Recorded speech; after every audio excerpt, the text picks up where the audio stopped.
Time to turn our attention to navigation, and in particular the channel marked by buoys on Loch Dochfor. You'll reach this shortly after leaving Dochgarach Loch, just before making it out onto Loch Ness.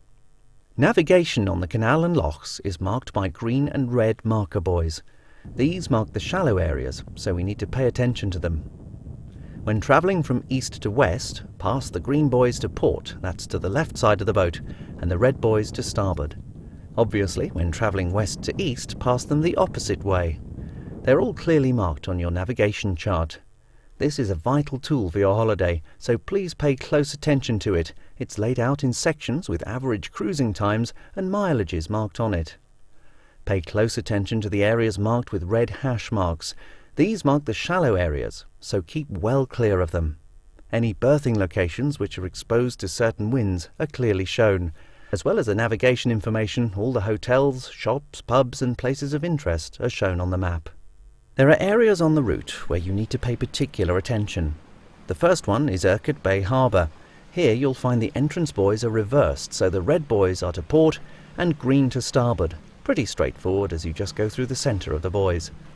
Pay close attention to the information in your handbook and navigation map. The bay is very shallow in places, so don't try and explore it as you'll go aground. At Foyers, the pier is very exposed to northeasterly winds, so if the wind is blowing from the Inverness direction, please don't attempt to berth here. Foyers does give shelter in light southwesterlies, but please check with the boatyard prior to berthing up.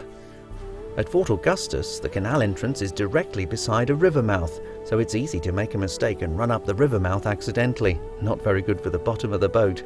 So please make sure you take the canal entrance, which is on the left. As you approach, you can follow the spire of the abbey, which will take you nicely into the canal entrance. Loch Oich, which is one of the most beautiful spots in the glen, is very shallow, so it's really important you pay close attention to the navigation map here.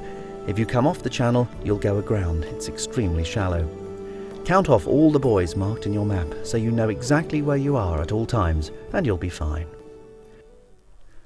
If you do go aground, don't worry. Just switch off your engine and call the boatyard. They'll come out immediately. Don't attempt to get yourself off being aground or ask anyone for a tow.